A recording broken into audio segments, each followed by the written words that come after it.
जय श्री कृष्णा। राधे राधे। आप सभी का दिन मंगलमय हो।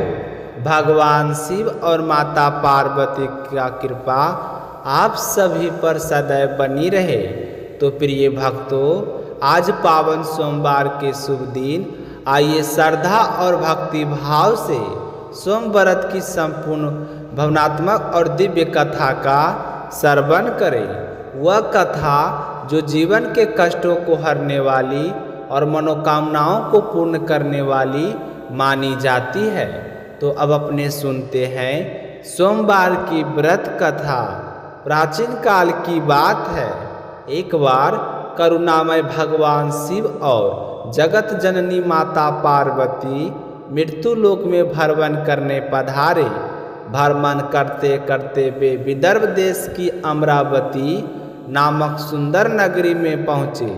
यह नगरी सुख समृद्धि धर्म और शिव भक्ति से परिपूर्ण थी। नगर में अनेक भव्य शिव मंदिर थे। भगवान शिव माता पार्वती सहित उन्हीं में से एक मंदिर में विराजमान हो गए। एक दिन माता पार्वती के मन में आनंदपूर्ण लीला का भाव आया। उन्होंने भोलेनाथ से चौसर पासा खेलने की इच्छा प्रकट की। तो भगवान भोलेनाथ मुस्कुराए और दोनों खेल में मग्न हो गए।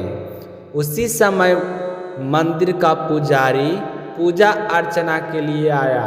तो माता पार्वती ने उससे सहज भाव से पूछा, पुजारी जी बताइए इस खेल में कौन विजयी होगा। तो पुजारी जी ने बिना सोचे समझे कहा कि महादेव ही विजयी होंगे। तो कुछ ही समय में खेल समाप्त हुआ, परंतु इस बार विजय माता पार्वती की हुई। जब माता ने पुनः पुजारी से पूछा तो भयवश उसने फिर से महादेव को ही विजेता बता दिया। यह सुनकर माता पार्वती को अत्यंत दुख और क्रोध हुआ। असत्य वचन से आहत होकर उन्होंने पुजारी को कोढ़ी होने का श्राप दे दिया। तो श्राप के प्रभाव से पुजारी भयंकर कोढ़ी से ग्रस्त हो गया। उसका जीवन कष्टों से भर गया। तो एक दिन देवलोक की कुछ अप्सराएं उस मंदिर में शिव पूजन के लिए आई। तो पुजारी की दयनीय अवस्था देखकर उन्हें करुणा आई। जब पुजारी ने अपनी पूरी व्यथा सुनाई तो अप्सराओं ने उसे उपाय बताया कि हे पुजारी जी, तुम श्रद्धा और नियम से 16 सोमवार का व्रत करो। भगवान शिव अवश्य प्रसन्न होंगे और तुम्हारे कष्ट दूर करेंगे। उन्होंने व्रत की विधि भी बताई।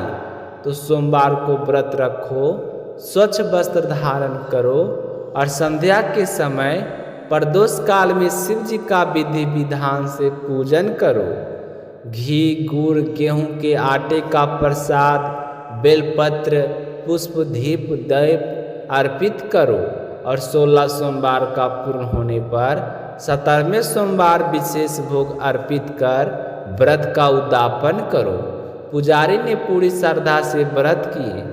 व्रत के पुण्य प्रभाव से भगवान शिव और माता पार्वती की कृपा हुई और पुजारी पूर्ण रूप से रोग मुक्त हो गया। कुछ समय बाद भगवान शिव और माता पार्वती पुनः उस मंदिर में आए और पुजारी को स्वस्थ देखकर माता पार्वती ने कारण पूछा। तो पुजारी ने विनम्रता से 16 सोमवार की महिमा सुनाई। यह सुनकर माता पार्वती स्वयं भी 16 सोमवार व्रत करने लगी। व्रत के प्रभाव से उनके पुत्र कार्तिकेय पुनः उनके आज्ञाकारी बन गए। तो कार्तिकेय ने जब इसका कारण जाना तो उन्होंने भी अपने खोए हुए मित्र की प्राप्ति हेतु 16 सोमवार का व्रत किया।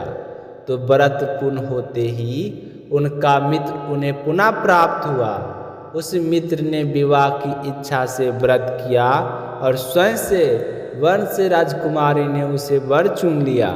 तो कथा आगे बढ़ती है। एक राजा ने अपनी कन्या का विवाह उसी पुण्यात्मा युवक से किया और उसे राज सौंप दिया।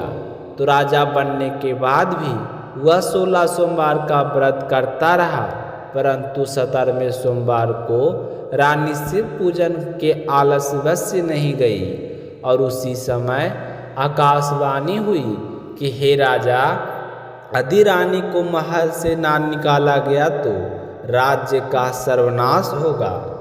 तो धर्म भय से राजा ने रानी को राजमहल से निकाल दिया।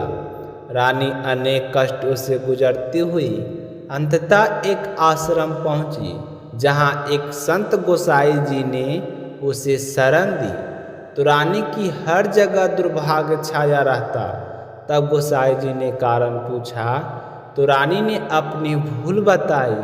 तो संत जी ने कहा कि पुत्री, तुम श्रद्धा से 16 सोमवार का व्रत करो, शिव जी का कृपा अवश्य मिलेगी। तो रानी ने नियम पूर्वक व्रत किया और 17वें सोमवार को विधि विधान से पूजन किया और व्रत के प्रभाव से राजा को रानी की स्मृति हुई। तो हर खोज पर उसे वापस महल ले गया। तो नगर में आनंद छा गया और दान पुण्य भंडारे और मंगल गीतों से रानी का पुनः फिर से राज्याभिषेक हुआ।